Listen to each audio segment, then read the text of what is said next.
Hadir, Pak. Gracia Natalia. Hadir, Pak. Fahrani Fahira. Hadir, Bapak. Salsabila Rahmi. Hadir, Pak.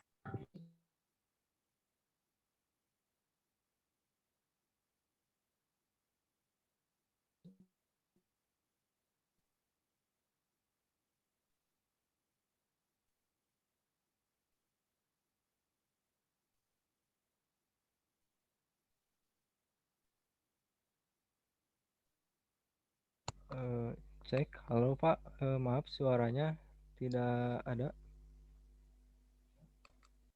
Tidak ada suaranya? Cek. Sekarang sudah ada Pak. Oke. Gilang? Hadir, Pak. Kirain nama Gilang, kirain saya laki-laki. Kalau nggak lihat asipannya. Oke, Asep Setiawan.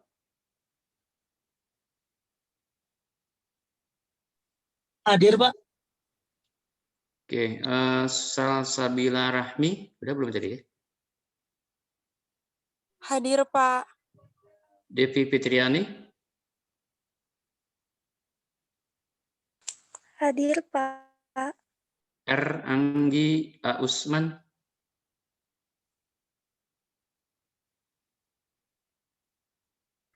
Hadir, Pak. Diana Dewi Julia. Hadir, Pak. Fahrul Dena. Siap. Hadir Pak. Amelia Nisa.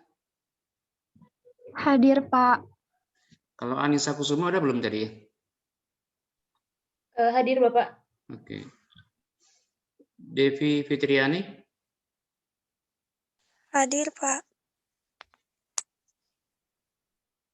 Amelia Nisa. Hadir, Bapak.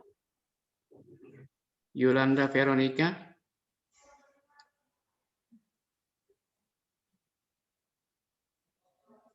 Yolanda.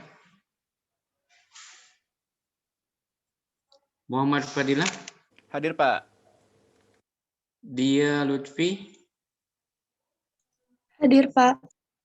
Harisma Yusuf. Hadir, Pak. Aulia Nisa. Hadir, Bapak. Aditya Delia. Hadir, Bapak. Ricky. Hadir, Pak. Irgi Indria Helmi apa nih? Ingrid Indria Helmia. Nah. Hadir, Pak. Kemudian Harisma Yusuf sudah ya? Udah, Pak, tadi. Lintang Ardeliza. Hadir, Pak. M. Dafah Gipari. Ada tadi kayaknya. Dapat. Hadir, Pak. Nida Robani. Hadir, Pak. Fitriana Rizkia. Hadir, Pak. Dera Novia Nirmala mungkin nih kepotong. Dera.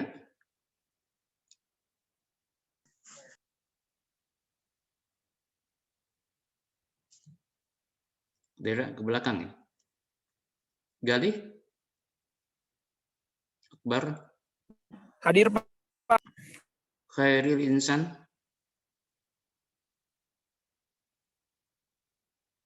Oke. Inka Gus Dinar. Hadir, Bapak. Vira Hantika Putri. Hadir, Pak. Yang belum terpanggil? Saya, Pak. Yolanda ya? Pak. Iya, belum nyambung audio, Pak. Oke. Siapa lagi? Saya, Ya. Bapak. Irene. Ya. Irene apa Irene? Iren, Pak. Irene. Nama panggilnya. Oke. Jamal. Iya, Pak. Oke. Tadi yang belum merespon, Tiara, sudah ada Tiara? Bapak, hadir Bapak. Hadir ya? Oke. Udah semua ya? 3 orang lagi. Kita tunggu sambil jalan ya. Kalau nggak salah ini PJ-nya itu Farid ya, Rik?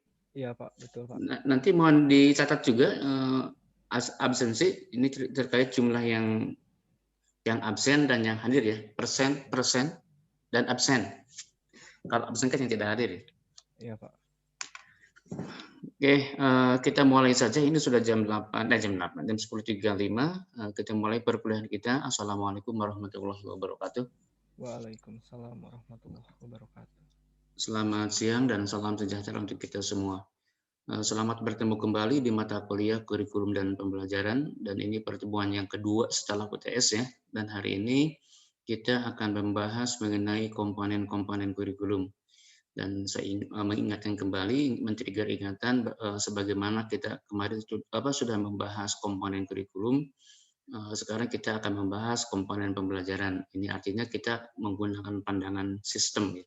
Kita akan menganggap bahwa pembelajaran itu sebagai sebuah sistem. Dan konsep sistemnya itu menjelaskan bahwa sistem itu adalah serangkaian komponen yang saling terhubung, saling terkait, di rekayasa sedemikian rupa, sehingga membentuk satu kesatuan utuh dalam rangka pencapaian tujuan tertentu. Nah, dalam konteks pembelajaran ini artinya adalah ada sekumpulan komponen yang membentuk sistem pembelajaran dan didesain sedemikian rupa untuk mencapai tujuan pembelajaran. Dan ini bagian dari upaya kita untuk memahami apa itu pembelajaran. Kalau kemarin kita sudah membahas apa itu belajar, apa itu pembelajaran, yang secara definisi kemarin secara definisi umum ya, kita mengartikan pembelajaran sebagai proses interaktif edukatif, atau menggunakan yang lebih umum, serangkaian upaya yang dilakukan oleh seseorang dengan tujuan agar terjadi peristiwa belajar pada orang lain. Kalau kita menggunakan bahasa kebijakan, proses interaktif edukatif antara siswa dengan guru dan sumber belajar lainnya dalam rangka pencapaian tujuan. Nah, ini kita sekarang akan mencoba melihat lebih jauh sebenarnya komponen yang membentuk pembelajaran itu apa. Tadi sudah lihat kalau pembelajaran kan ada dua pihak ya, ada guru, ada siswa, itu sudah jelas. Nah, ketika ada interaksi edukatif antara guru dengan siswa itu di dalamnya ada komponen apa lagi yang menghubungkan sistem komunikasi pembelajaran tersebut. Kemudian pemahaman atas komponen-komponen pembelajaran ini juga ini akan menjadi dasar pemikiran kita ketika kita akan melakukan rancangan acara pembelajaran atau kita membuat RPP. Nah, ini menjadi dasar teorinya. Jadi RPP itu nanti akan dilihat kalau kita ketika membahas kurikulum pembelajaran ada komponen kurikulum ya. Nah, sekarang di pembelajaran ada komponen pembelajaran. Intinya sama, komponennya sama. Hanya nanti tingkat keluasannya dan tingkat definitif tindaknya. Saya garis bawahi komponen di kurikulum sifatnya masih general dan tentatif. Kalau di pembelajaran sifatnya sudah spesifik dan definitif. Jadi kemungkinan berubahnya kecil kalau di pembelajaran. Kalau di kurikulum masih kemungkinan berubah sesuai dengan nanti bagaimana para implementator pembelajaran mendefinisikan menerjemahkan dalam bentuk perencanaan pembelajaran. Untuk efisiensi waktu, berikutnya saya persilakan kepada kelompok penyaji untuk memaparkan materinya. Namun demikian, saya mohon informasi dulu, moderator yang akan memandu jalannya diskusi kita siapa sekarang?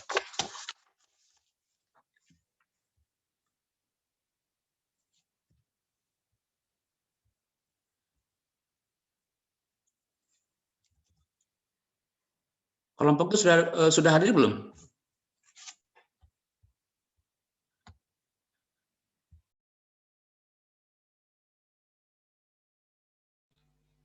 Halo, cek kelompok 8. Siapa kira-kira yang akan menjadi moderator?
Halo, cek.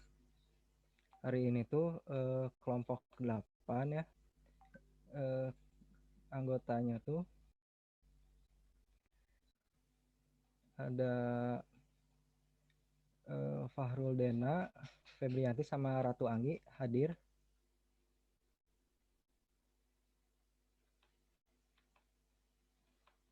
Cek. Hadir Farid sebentar ya.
Farid, maaf sebelumnya, emang sebelumnya kelompok 8 ya yang presentasi? Iya, Kelompok 7. iya. Minggu lalu kan kelompok 7 tentang hakikat belajar dan pembelajaran. Itu Sekarang kelompok 8. Iya, betul. Oh, gimana ya? Kita kira belum kelompok kita. Jadi PPT baru dibuat, cuma belum ada persiapan untuk pembahasannya. Gimana ya, Pak? Soalnya biasanya kirain, gimana teman-teman, Dena sama Feby?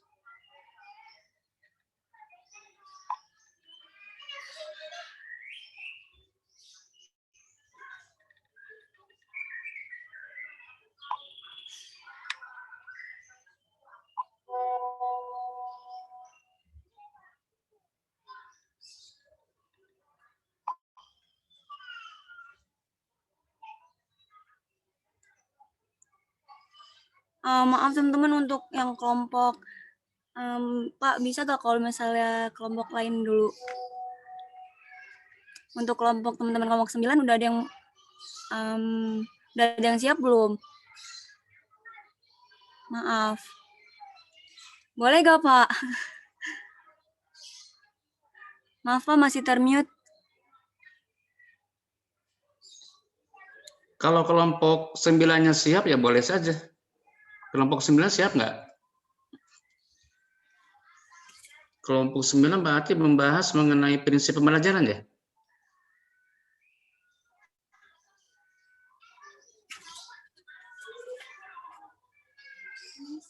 Betul, Rik?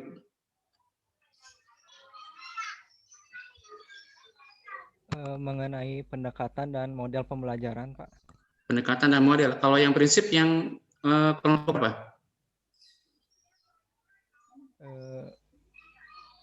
Kalau yang pendekatan dan model dibagi 2 gitu Pak di sininya. Bahasan prinsip belajar tidak ada? Prinsip pembelajaran? Di kelompok 12 itu Pak. Oh 12, jauh ya. Oke, kelompok 9 siap nggak kalau tampil sekarang? Mohon maaf Pak, kelompok 9 juga belum siap kalau tampil hari ini.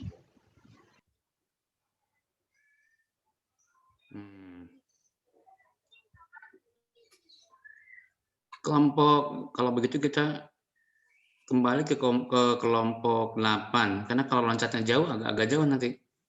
Kelompok 8 bisa nggak menampilkan apa yang sudah dibuatkan? Gimana teman-teman kelompok kapan? Ih, videonya nggak bisa nyala sih. Iya Pak, barangkali akan menampilkan PowerPoint tapi langsung ya maka. Mungkin share screen makalah nggak apa-apa, Pak. Gimana? Share screen-nya makalah tidak apa-apa. Ya, apa boleh buat ya?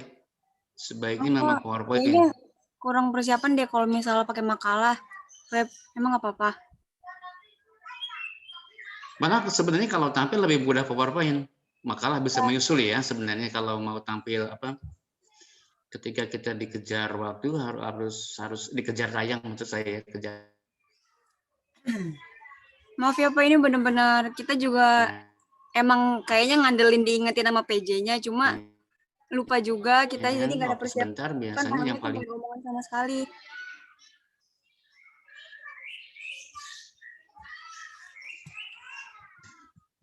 Oke, jadi gimana? Mau pakai PowerPoint atau mau pakai makalah? Meskipun kalau pakai makalah ya kita ikut baca ya. Iya Pak, kalau pakai makalah kayaknya kurang deh Pak. Takutnya tidak tersampaikan materinya. Gimana Feb? Dena udah join kan ya?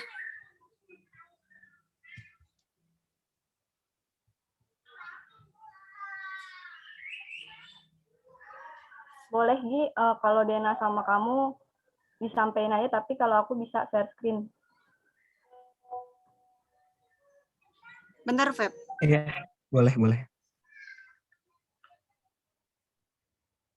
Oke.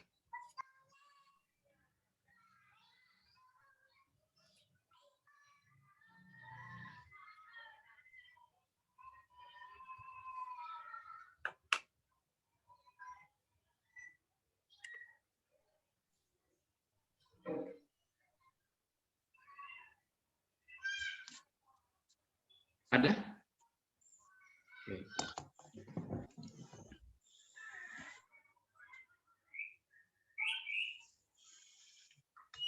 Soalnya kita buatnya sendiri-sendiri gitu Pak. Jadi si Feby udah buat penyanyinya sendiri. Terus yang aku sama si Dena tuh masih editan kasarnya gitu. Ayo Feby mau dimoderatorin? Mulai Feb, dimoderatorin aja. Iya boleh Anggi sama kamu. Ya sebentar. Atau gimana?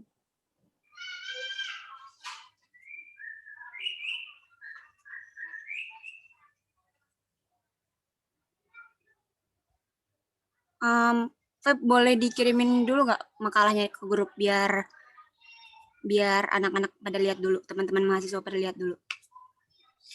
Minta tolong.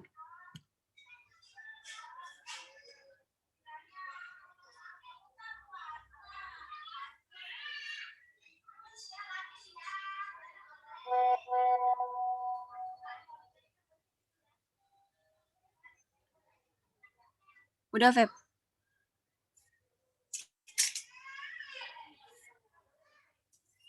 Sudah Anggi.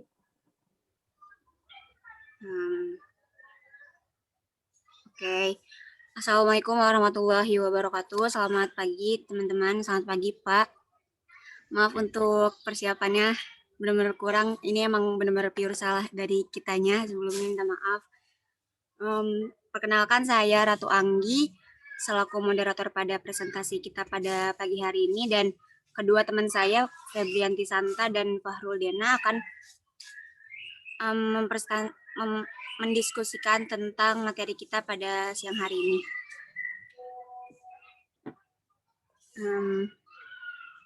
Mangga untuk Febi dipersilahkan.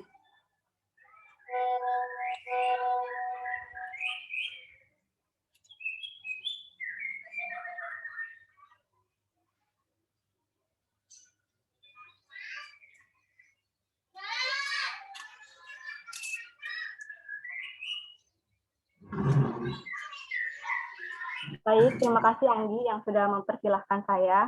Ya teman-teman, jadi pada pagi hari ini kami dari kelompok 8 akan membahas mengenai komponen pembelajaran. Yang pertama, kita perlu mengetahui apa itu komponen pembelajaran. Nah, komponen sendiri artinya yaitu adalah bagian dari suatu sistem yang memiliki peran dalam keseluruhan berlangsungnya suatu proses untuk mencapai tujuan sistem. Dan sementara pembelajaran yaitu artinya kegiatan mengajar, belajar mengajar. Nah, kegiatan mengajar ini seperti yang kita ketahui dilakukan oleh guru dengan menyampaikan pengetahuannya kepada siswa. Nah, pembelajaran sendiri merupakan suatu sistem yang terdiri dari berbagai komponen yang saling berhubungan satu dengan yang lainnya. Teman-teman pasti sudah mengetahui ya komponen pembelajaran itu meliputi apa saja, yaitu meliputi kurikulum, guru, siswa, materi, metode, media, dan evaluasi. Nah, sehingga dapat disimpulkan komponen pembelajaran adalah kumpulan dari beberapa item yang saling berhubungan satu sama lain yang merupakan hal penting dalam proses belajar mengajar.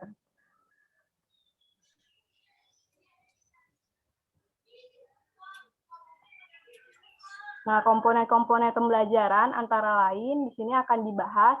Terdapat 5 komponen, yaitu ada tujuan pembelajaran, materi pembelajaran, strategi pembelajaran, media pembelajaran, dan evaluasi pembelajaran. Nah, di sini saya sendiri akan membahas mengenai tujuan pembelajaran dan materi pembelajaran. Untuk selanjutnya akan dijelaskan oleh rekan saya, Ratu Anggi. Nah, tujuan pembelajaran, di sini terdapat 4 tujuan pembelajaran. Yang pertama yaitu tujuan pendidikan nasional. Nah, sebelumnya kita harus mengetahui dulu tujuan dalam peningkatan kualitas pembelajaran harus memperhatikan komponen-komponen yang mempengaruhi proses pembelajaran. Nah, yang pertama yaitu kita harus mengetahui tujuan pembelajaran itu sendiri. Yang pertama, tujuan pendidikan nasional yaitu berdasarkan Undang-Undang Nomor 20 Tahun 2003 tentang Sistem Pendidikan Nasional. Tujuan pendidikan nasional Indonesia atau Indonesia adalah mencerdaskan kehidupan bangsa dan mengembangkan manusia Indonesia seutuhnya. Nah, yang kedua ada tujuan institusional atau lembaga. Nah, tujuan institusional ini merupakan tujuan yang ingin dicapai oleh setiap sekolah atau lembaga pendidikan. Tujuan institusional ini merupakan penjabaran dari tujuan pendidikan sesuai dengan jenis dan sifat sekolah atau lembaga pendidikan. Nah, oleh karena itu, setiap sekolah atau lembaga pendidikan memiliki tujuan sendiri-sendiri, tidak seperti tujuan pendidikan nasional. Nah, jadi kalau yang tujuan pendidikan nasional itu secara umum gitu ya, secara nasional, sementara kalau tujuan institusional ini per lembaga gitu, jadi tujuannya berbeda-beda tergantung pada lembaga itu sendiri. Nah, yang ketiga ada tujuan kurikuler. Nah, tujuan kurikuler adalah tujuan yang ingin dicapai oleh setiap bidang studi. Tujuan ini dapat dilihat dari GBPP, garis-garis besar program pengajaran, seperti bidang studi. Nah, yang keempat yaitu ada tujuan instruksional atau pembelajaran. Nah, tujuan pembelajaran adalah tujuan yang ingin dicapai dari setiap kegiatan pembelajaran. Tujuan ini seringkali dibedakan menjadi 2 bagian, yaitu tujuan pembelajaran umum dan tujuan pembelajaran khusus.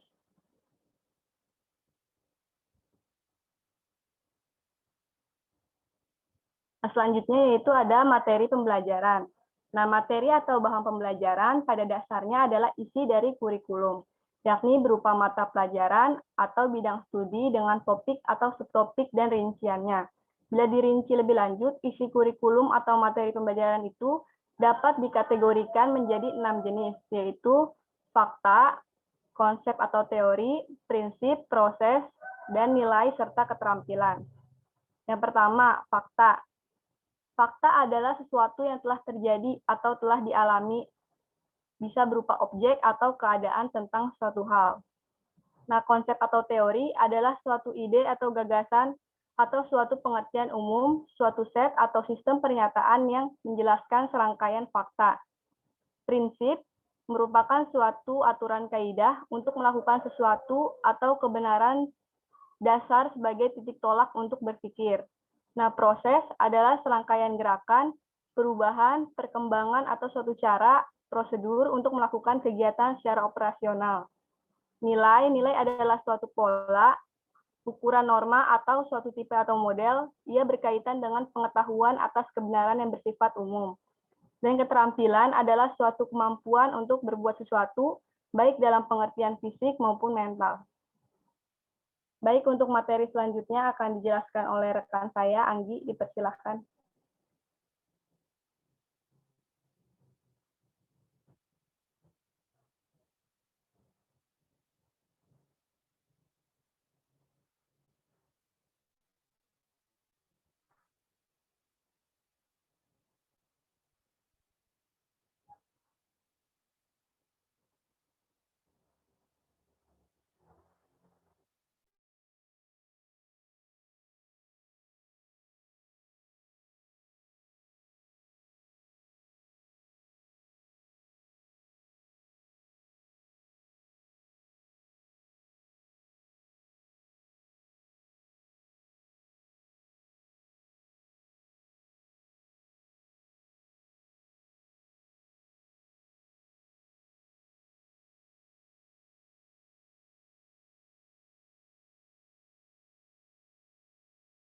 Halo, cek.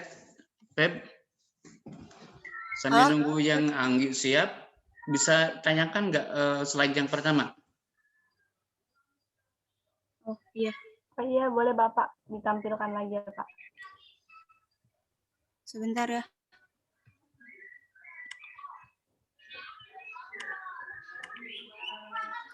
Nah, Ya, ini, ini, Pak. oke, yang ini. Definisi komponen pembelajaran, bla bla bla di bawah ya. Nah, ini kalau ini sebenarnya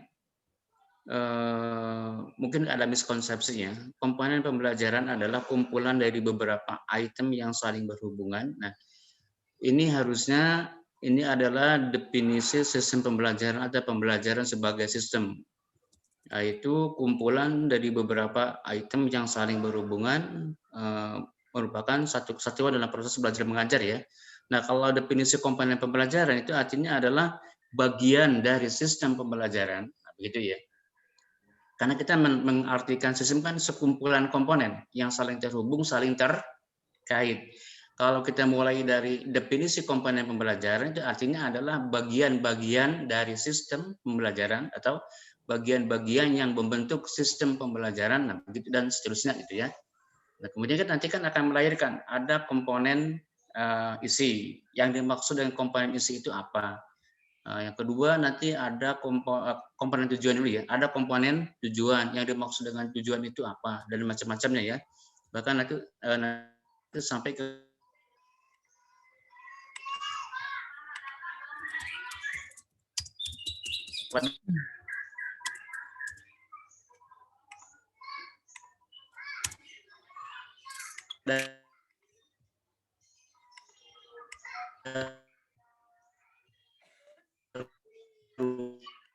rumusan tujuan interaksional dan sistem pembelajaran. Kalau definisi yang tadi itu lebih mendekati kepada pembelajaran sebagai sebuah sistem yang terbentuk dari sejumlah komponen yang saling bersatu sedemikian rupa. Oke, tadi ada hierarki tujuan. Hierarki tujuan ya. Nah, kalau tujuan pembelajaran itu nanti akan ada pada tujuan interaksional.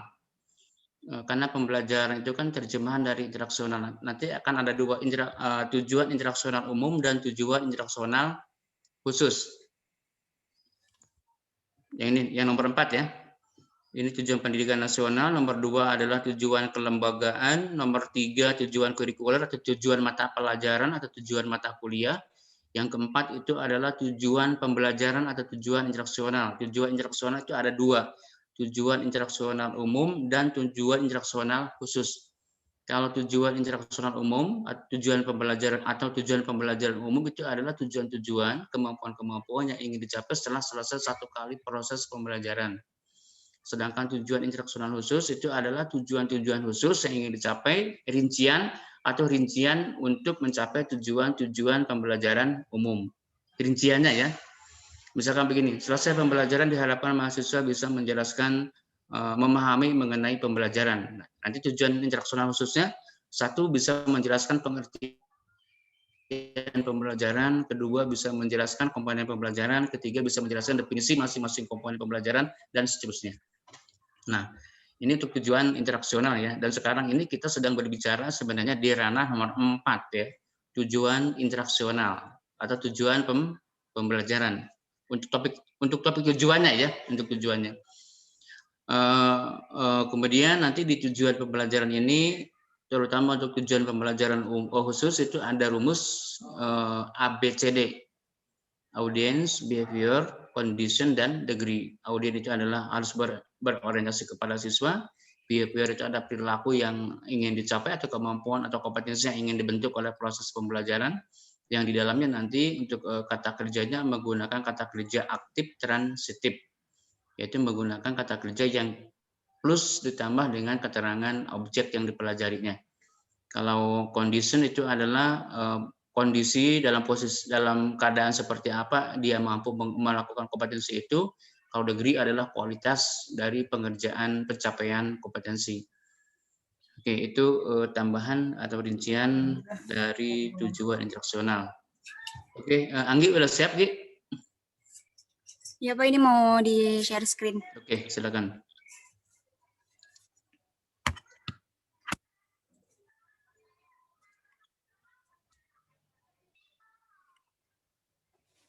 Feb, nggak apa-apa Feb, yang aku aja.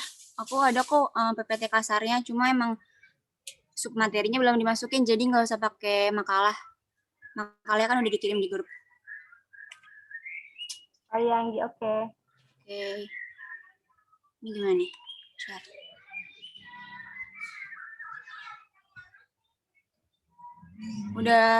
Sudah ter-share belum teman-teman? Masih hitam, udah Anggi. Kenapa? Udah. Diem, lagi presentasi. Ya, di sini saya Ratu Anggi akan mendiskusikan 3 materi, jadi strategi pembelajaran, media pembelajaran, dan evaluasi pembelajaran. Nah, dalam pengelolaan pendidikan, kita juga membahas mengenai strategi pembelajaran, yaitu di mana keberhasilan pembelajaran itu tidak terlepas dari pemilihan yang tepat dari strategi pembelajaran itu sendiri. Maka guru atau tenaga pendidik harus memperhatikan beberapa faktor untuk memilih strategi yang tepat. Nah, beberapa faktor ini perlu dipertimbangkan dalam menentukan strategi pembelajaran. Yang pertama ada faktor tujuan. Faktor tujuan itu merupakan faktor yang paling pokok, karena semua faktor yang ada dalam situasi pembelajaran, termasuk strategi pembelajaran, itu diarahkan dan diupayakan semata-mata untuk mencapai tujuan tersebut. Jadi kita dalam pengelolaan pendidikan, strategi pembelajaran salah satunya harus mempunyai faktor tujuan.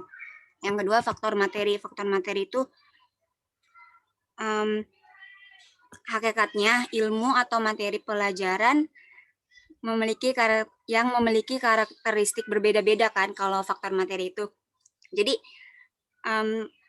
materi pembelajaran itu harus dibawanya dengan penggunaan dan cara teknik yang baik gitu dalam proses belajar mengajar. Contohnya pada mata pelajaran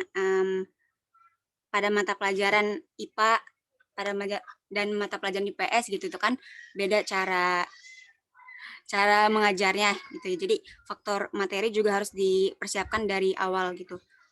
Terus faktor yang ketiga ada faktor siswa. Faktor siswa itu siswa sebagai pihak yang diajar atau pihak yang berkepentingan di dalam proses belajar mengajar harus siswa itu harus dapat mengerti apa yang kita jelaskan gitu. Jadi harus siswa itu harus mencapai apa yang kita sebentar Pak, maaf. Iya. Ya.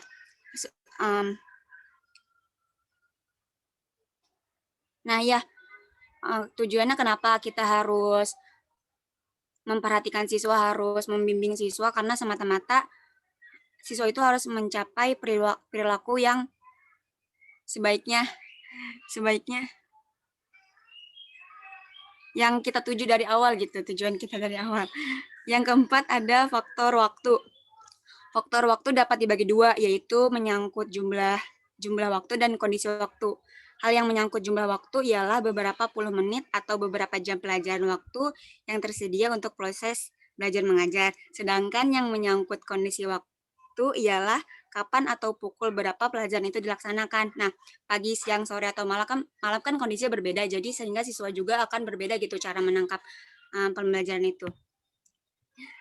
Yang kelima ada faktor guru. Faktor guru salah satu faktor paling penentu gitu. Pertimbangan semua faktor di atas yang tadi sebelumnya, faktor waktu, faktor siswa, faktor materi, faktor tujuan itu yang di atas sebelumnya itu. Yang paling penentu itu faktor guru karena dedikasi dan kemampuan guru lah yang pada akhirnya mempengaruhi pelaksanaan proses pembelajaran. Nah, kemudian ada yang kedua adalah materinya media pembelajaran. Di sini media pembelajaran itu ada golongannya. Jadi ada golongannya dan ada contoh juga, ada contoh dalam pembelajarannya juga. Yang pertama golongannya itu audio. Kalau audio itu kita menggunakan biasanya yang sudah saya pelajari itu kaset audio, siaran audio, CD, telepon, itu salah satunya. Nah, ada juga yang golongan media cetak. Media cetak itu seperti buku pelajaran, modul, brosur, gambar, atau bahkan majalah juga bisa dijadikan sebagai media pembelajaran. Terus yang ketiga ada audio cetak. Audio cetak itu gabungan antara audio dan cetak. Ya tentu. Terus contohnya itu kaset audio yang dilengkapi bahan tertulis. Yang keempat ada golongan media yang disebut proyeksi visual diam. Itu contoh pembelajarannya itu overhead, transparasi atau disebut OHT, film bingkai yang berslide-slide seperti itu. Terus ada juga golongan media proyeksi audiovisual diam. Itu seperti film bingkai, slide bersuara. Ya, terus yang ada juga selanjutnya visual gerak seperti film bisu, ada juga audiovisual gerak, film gerak yang ada suaranya, film gerak bersuara atau video, VCD seperti itu, televisi bisa juga. Terus ada objek fisik, golongan objek fisik itu seperti benda nyata, model atau spesimen biasanya ada di lab-lab seperti itu ya, kayak kerangka manusia seperti itu. Terus ada juga golongan media yang nyata, ada juga manusia dan lingkungan, itu sangat nyata ya, tanpa harus dibuat-buat dulu karena udah ada di alam gitu ya. Guru itu tuh guru, pustakawan, laboran, bahkan tetangga-tetangga juga bisa jadi media pembelajaran buat kita. Terus yang selanjutnya ada golongan media komputer. Tentunya golongan media komputer itu CAI, Computer Assisted Instructional, yang artinya pembelajaran berbantuan komputer. Ada juga CMI yang artinya Computer Managed Instructional. Nah, selanjutnya, dari pengelompokan di atas itu dapat disimpulkan bahwa media pembelajaran itu terdiri dari media, yang pertama media visual. Media visual itu yang dapat dilihat seperti gambar, foto, poster, kartun, grafik. Yang kedua, media audio, media yang dapat didengar. Yang ketiga, media audio visual yang dapat didengar dan dapat dilihat. Yang keempat, multimedia, seperti menyajikan unsur media secara lengkap gitu, kayak animasi yang dari komputer seperti itu. Dan yang kelima, media realita, yaitu manusia dan lingkungan. Topik terakhir yang akan saya bahas itu evaluasi pembelajaran. Jadi dalam evaluasi pembelajaran kita sebagai pendidik, sebagai guru gitu, dalam satu kali proses belajar mengajar, guru, tenaga pendidik hendaknya menjadi seorang evaluator yang baik.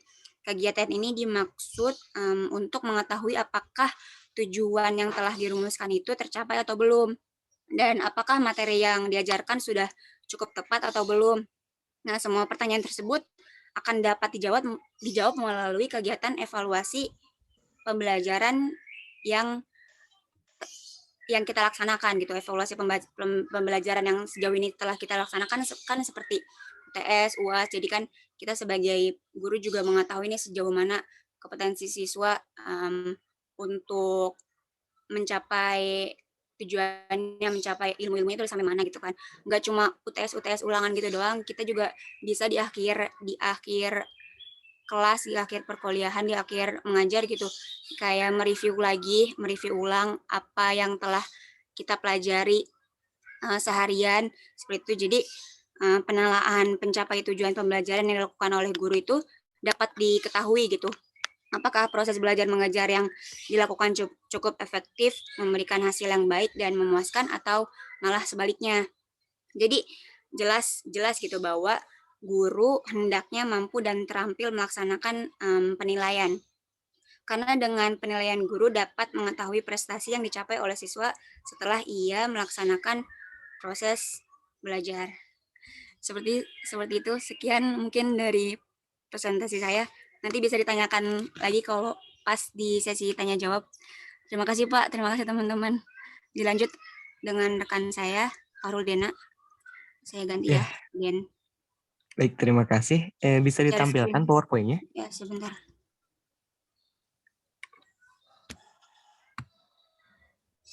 PowerPoint. Boleh Andi di stop share screen dulu? Iya, bentar. Sama Feby aja ya? Tolong Feb, sama Feby aja Feb. Sebentar. Takutnya iya, tapi nggak bisa bacaannya lagi ada yang share screen. Oh iya, bentar. Jadi harus di stop dulu. Stop. Udah? Sudah ya?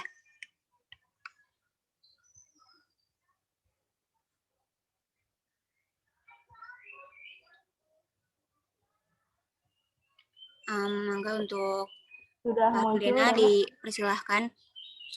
Ya, baik, terima kasih jazakallah ke Ratu Anggi dan terima kasih kepada Feby yang telah bantu saya men-share screen-nya. Teman-teman, izin di kelompok 8 kami berkenaan dengan komponen pembelajaran. Memang tadi sudah disampaikan berkenaan dengan banyak komponen yang meliputi tadi dari tujuan, media, strategi, bahkan materi, begitu ya. Nah, adapun sumber lain yang kami ambil sebagai komparasi yang mengatakan juga beberapa komponen-komponen dari proses belajar mengajar. Boleh di next?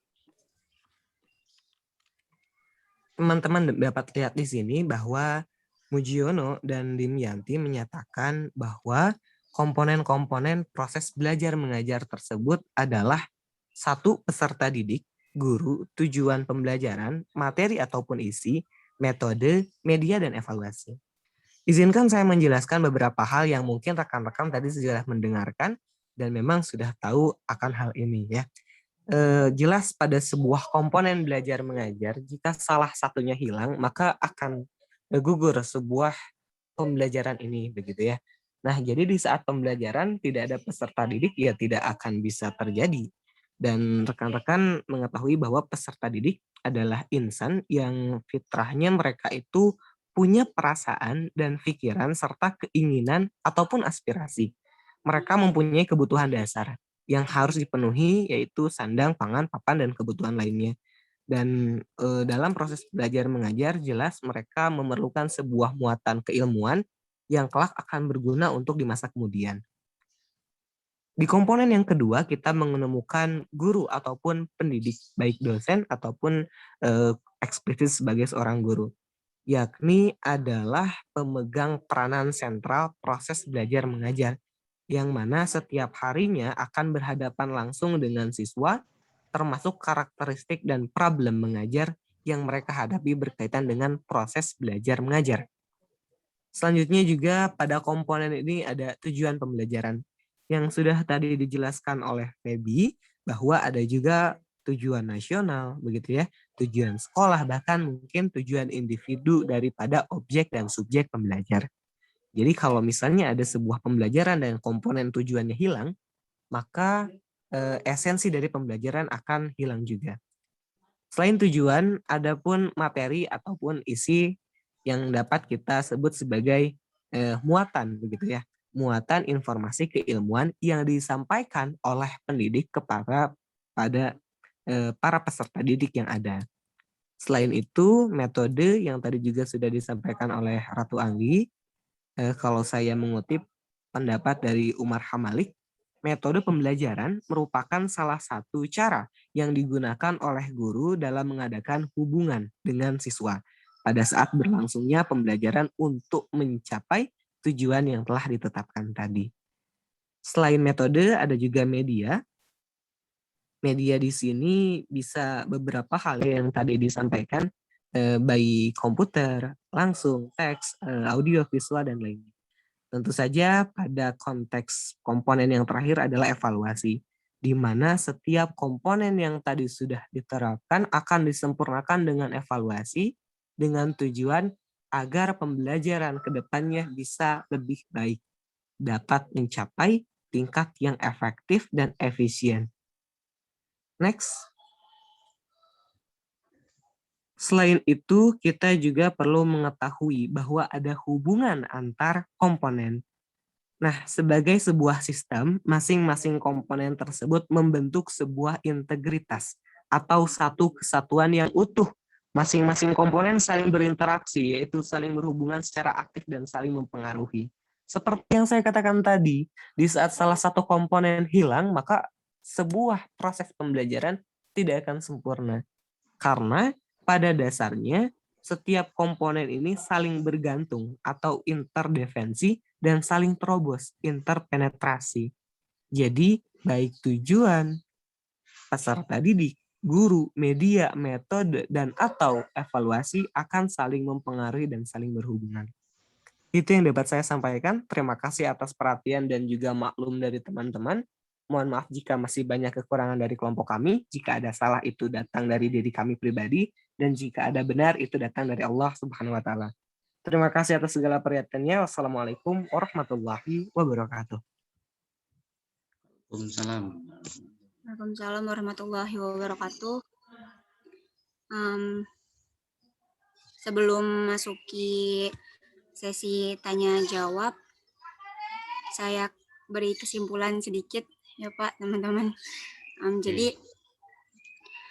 Jadi peran komponen-komponen pembelajaran di dalam suatu pembelajaran itu sangatlah penting.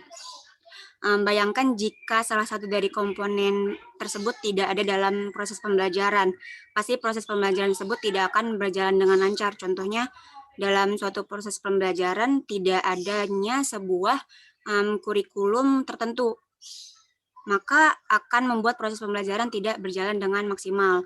Begitupun dengan komponen pembelajaran yang bersifat psikis gitu. Tentu saja dorongan, rangsangan isyarat, respon, dan penguatan intuisinya itu dan retensinya juga berpengaruh dalam proses pembelajaran untuk menghasilkan output yang maksimal. Seperti itu, teman-teman. Mungkin sekarang kita memasuki sesi tanya jawab. 3 pertanyaan dulu mungkin. Kita bakal menjawab sebisa kita gitu. Oke, sebelum ke sesi tanya jawab, saya coba untuk melengkapi beberapa hal terkait dengan penyajian dari kelompok ya. Ya, Pak. Oke, pertama saya memberikan semacam underline, memberikan tekanan, menggarisbawahi beberapa poin penting. Pertama, hari ini kita sedang membahas mengenai komponen pembelajaran yang intinya adalah tadi sudah di depan sudah saya katakan, kita menggunakan pandangan sistem bahwa pembelajaran sebagai sebuah sistem atau sistem pembelajaran. Nah, sesuai dengan konsep sistem sendiri bahwa sistem itu adalah gabungan sejumlah komponen yang saling tadi independensi, penetrasi, berhubungan, saling terkait, membentuk satu kesatuan holism ya, holism untuk pencapaian tujuan. Nah, karena sekarang objeknya itu adalah pembelajaran, itu artinya kita mencoba untuk memahami apa itu pembelajaran lebih jauh. Dengan menggunakan analisis sistem kita percaya, bukan percaya, kita menggunakan view system bahwa sistem itu sebagai sistem pembelajaran itu sebagai sebuah sistem itu artinya pembelajaran tersebut dibangun oleh sejumlah komponen yang membentuknya, begitu ya. Apa sajakah itu? Nah tadi sudah dibahas. Sebenarnya ada penggambaran, ada pemodelan yang mencoba mendeskripsikan secara visual pembelajaran sebagai sebuah sistem. Ada penggambaran yang lebih luas, ada yang lebih sempit, ada yang sampai ke poin-poinnya saja. Termasuk tadi yang ada tujuan, materi, strategi, evaluasi itu adalah bagian-bagian yang poin terpenting ya di dalamnya. Nah untuk itu saya akan coba untuk menyajikan atau men-share beberapa hal terkait dengan pembelajaran sebagai sistem dan sistem dari komponen-komponen dari pembelajaran tersebut. Terlihat nggak? Terlihat, Pak. Terlihat, Pak. Terlihat ya, oke. Nah ini adalah yang terlihat di layar. Ini adalah sebuah visual konsep mengenai pembelajaran sebagai sebuah sistem. Kalau digambarkan agak luas, ya akan tampak kurang lebih seperti ini. Nah, ada komponen guru, ada komponen kurikulum, ada komponen desain instruksional, ada komponen siswa ya. Di mana guru mempelajari kurikulum, kemudian dituangkan dalam bentuk desain pembelajaran atau perencanaan pembelajaran. Perencanaan pembelajaran ini merupakan pedoman untuk pelaksanaan aktivitas belajar mengajar di sini, yaitu tindak membelajarkan guru dan tindak belajar dari siswa. Tindakan apa yang dilakukan oleh siswa ini sangat ditentukan dan diarahkan oleh para bapak ibu gurunya. Dan bapak ibu gurunya sendiri itu berpedoman kepada desain interaksional atau perencanaan pembelajaran, di mana perencanaan ini merupakan hasil pengembangan dari kurikulum. Oke. Nah, kemudian ada hal lain yaitu komponen hasil. Ini adalah hasil belajar ya. Ini adalah output dari proses pembelajaran. Nanti akan ada dua. Nanti ada output hasil yang berupa dampak pengajaran atau instructional effect. Itu adalah hasil belajar, kemampuan-kemampuan yang memang sudah direncanakan dan ingin dibentuk sejak dalam desain instruksional. Direncanakan dan ingin dicapai. Itu namanya dampak pengajaran atau instructional effect. Ada juga yang namanya dampak pengiring. Itu sebenarnya tidak ada dalam perencanaan, tapi muncul seiring dengan dilaksanakannya proses pembelajaran. Nah, ini yang dampak pengajaran. Ini nanti kualitasnya seberapa baikkah hasil belajar. Kalau di ujian, berapa baikkah ujian yang dicapai oleh para mahasiswa atau siswa. Ini berikutnya akan menjadi dasar pertimbangan atau menjadi feedback bagi guru untuk merekayasa kembali sistem pembelajaran yang akan dilaksanakannya. Nah, yang dampak pengiring ini adalah bisa positif, bisa negatif. Yang perlu dikembangkan dalam konteks pembelajaran itu adalah dampak positif, sehingga berikutnya siswa bisa menjadi personal yang punya kesadaran untuk terus belajar. Sehingga berikutnya dia terus tertarik untuk mengikuti pembelajaran yang kita selenggarakan. Nah, dampak pengiring negatif itu diusahakan tidak ada ya. Nah, bagaimana dampak pengiring ini bisa muncul? Ini tergantung kepada kesan yang muncul selama proses pembelajaran. Kalau kesannya perilaku yang diterapkan dalam proses pembelajaran itu baik, itu potensinya adalah melahirkan dampak pengiring yang positif. Kalau kesan pembelajarannya itu adalah negatif, banyak menekan dan sebagainya, hukumannya manusia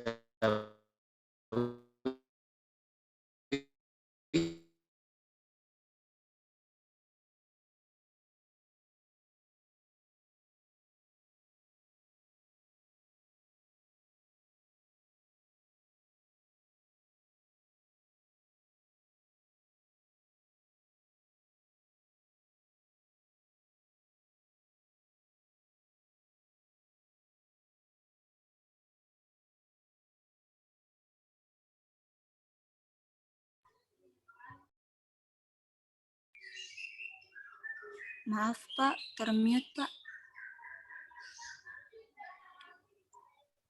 Tadi saya keluar ya dari ini, dari apa namanya? Iya, sebentar.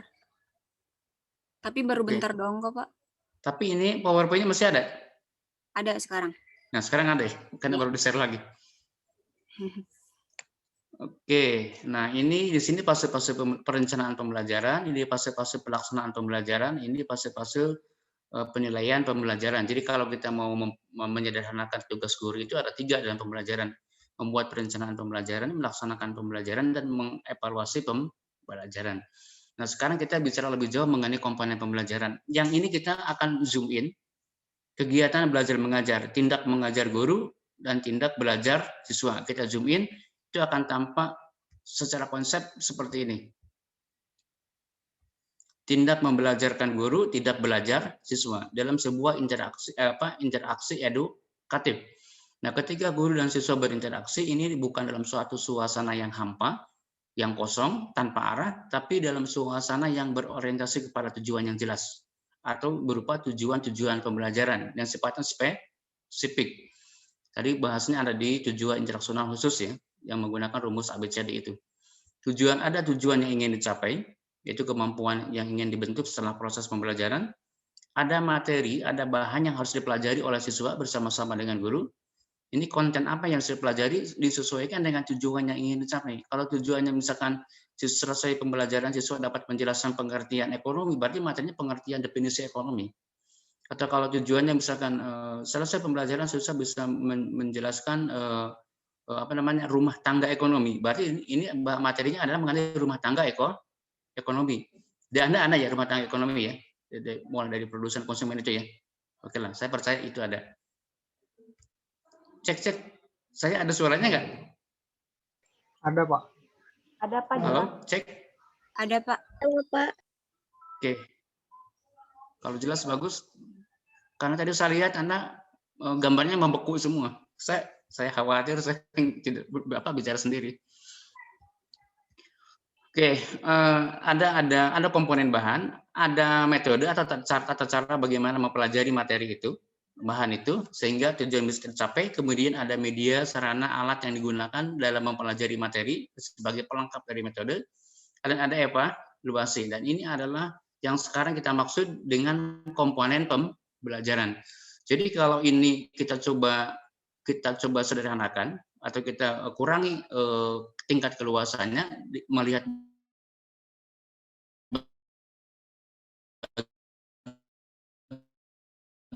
yang ini saja, ini akan kembali, ini masih bisa disederhanakan komponen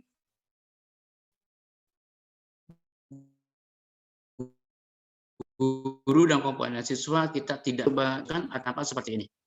Jadi ketika bicara komponen pembelajaran yang lebih substansial, itu nanti akan terkait dengan tujuan pembelajaran, bahan pembelajaran atau apa yang harus dipelajari atau konten, media pembelajaran, strategi pembelajaran, dan evaluasi pembelajaran. Nah, ini yang komponen pembelajaran dalam pemodelan yang lebih esensial atau substansial ya. Jadi ada 5 aspek ya. Tujuan, materi atau bahan, media, strategi, dan evaluasi. Kalau ada 4, nanti mungkin juga kalau dijadikan 4, ini masih bisa di-zip sebenarnya. Tujuan, bahan, strategi, dan evaluasi. Lantas media di mana? Media masuk di strategi. Kalau bicara strategi, ini sebenarnya di sini ada media, ada metode, dan ada teknik. Juga ada alat. Kalau bicara strategi. Nah, kalau dikeluarkan salah satunya, media, di ini ada strategi.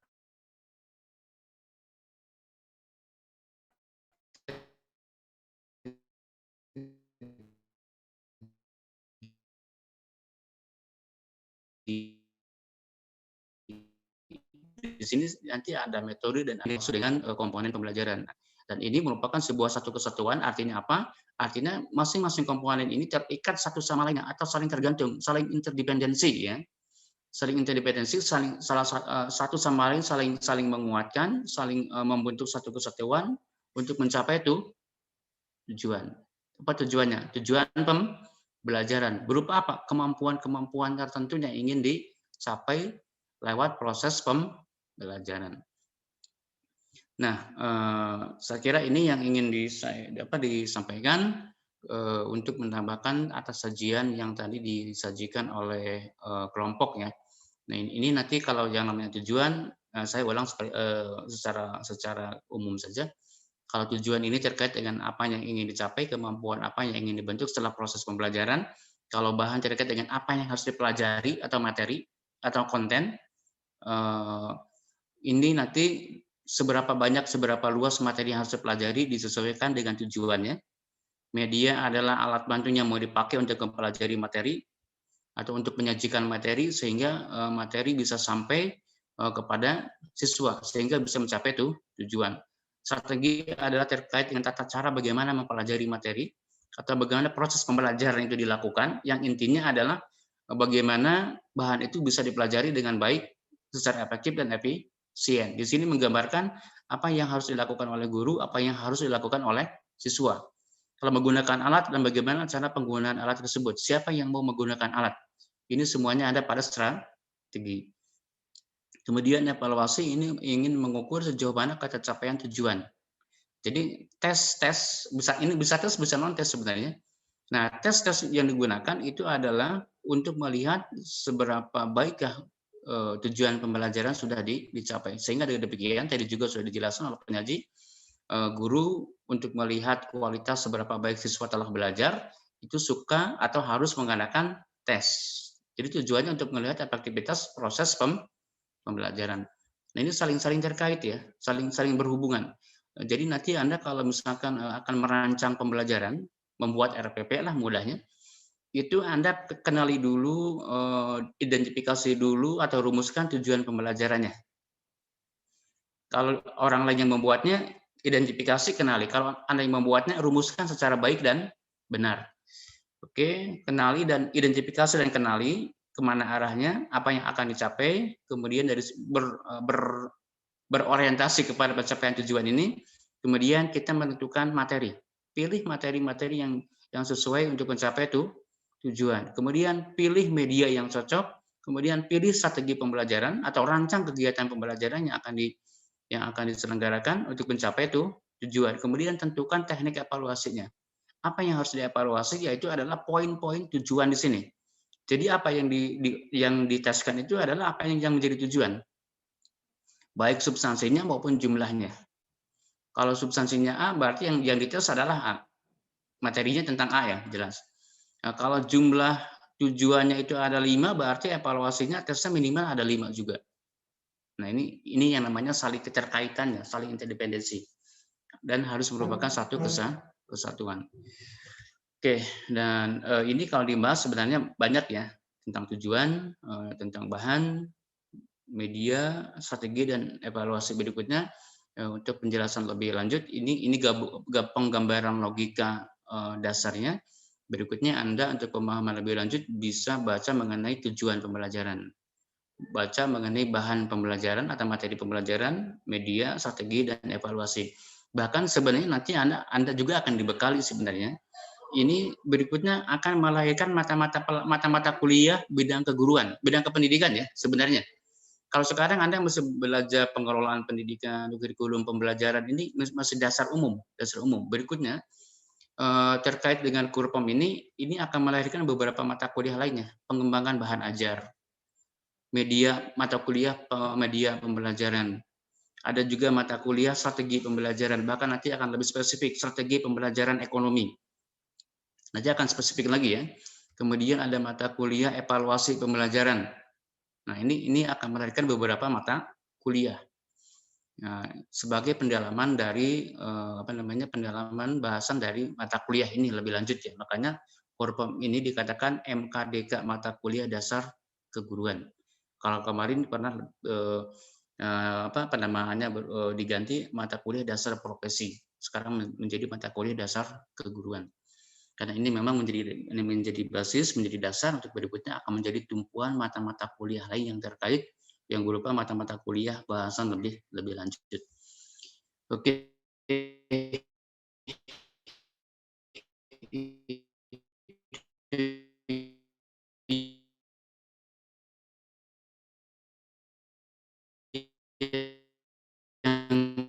Yang ingin saya tambahkan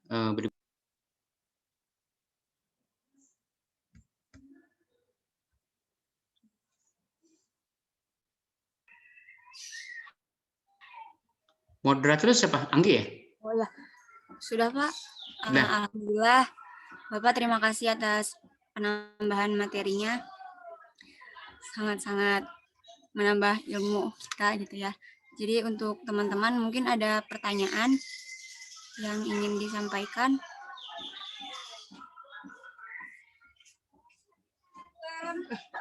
Mau saya begini nggak?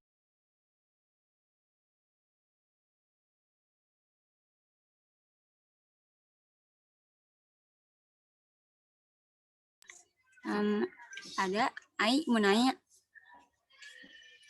Ai. Atau Vira, boleh.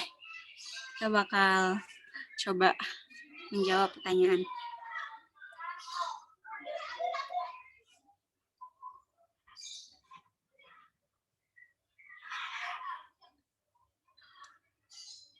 Kalau nggak ada pertanyaan gimana Pak? Teman-teman kayaknya udah pada...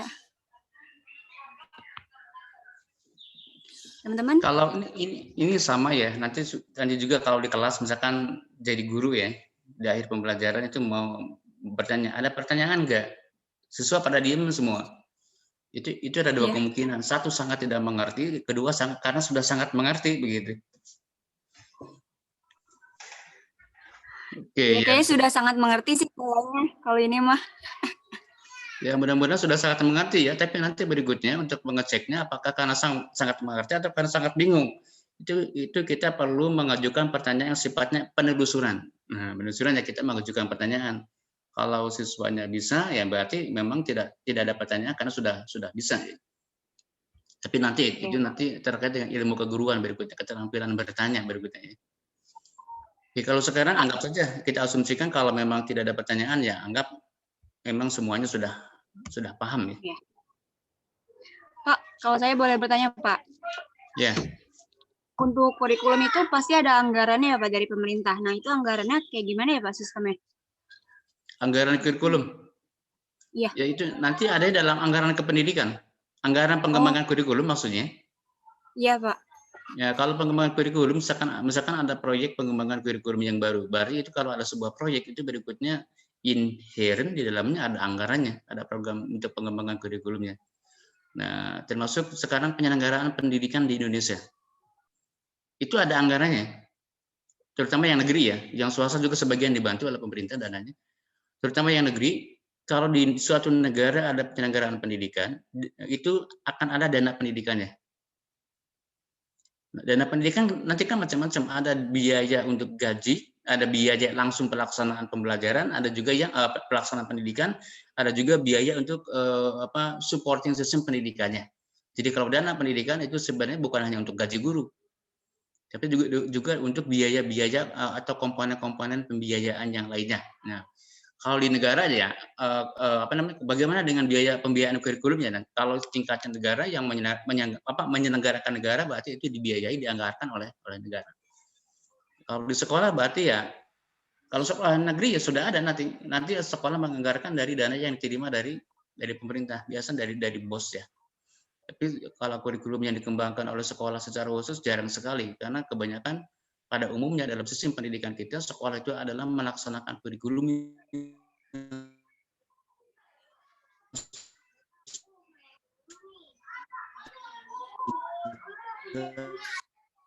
Maaf Pak, putus-putus.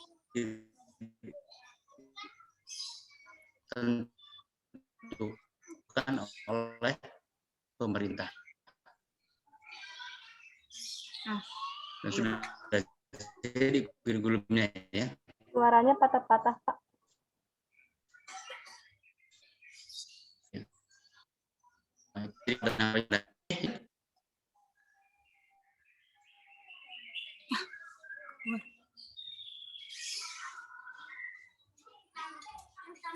Maaf Pak, termute Pak.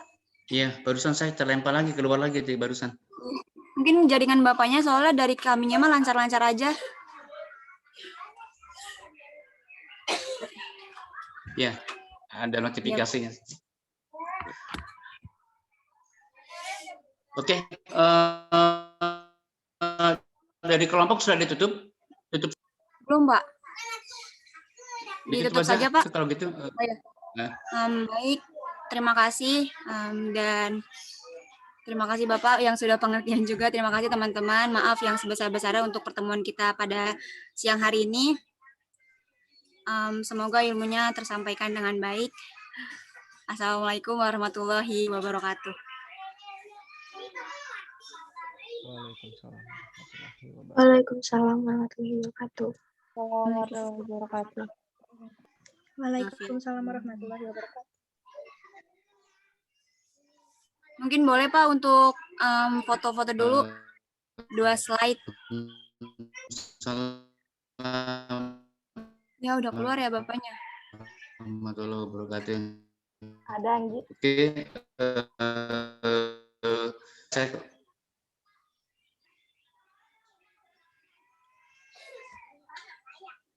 Mau difoto dulu nggak, Rik?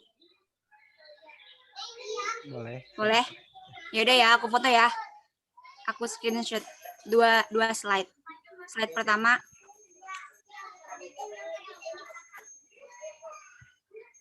Taruh biar pada on cam dulu. Sebentar ya teman-teman, on cam dulu.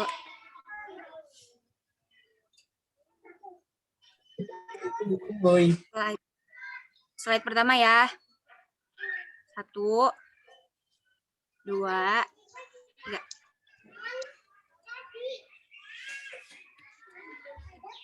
Slide kedua. 1, 2, 3. Terima kasih Bapak, terima kasih teman-teman. Terima kasih ya. Terima kasih buat kelompok. Oke, sama-sama. Untuk kelompok minggu depan boleh siapkan ya? Kelompok 9 ya? Iya Pak. Oke, terima kasih kalau begitu. Dan menutup seluruh sesi hari ini saya ucapkan wassalamualaikum warahmatullahi wabarakatuh. Sampai jumpa minggu depan. Warahmatullahi wabarakatuh. Sampai jumpa Pak. Assalamualaikum. Terima kasih Pak. Terima kasih Pak. Terima kasih Bapak.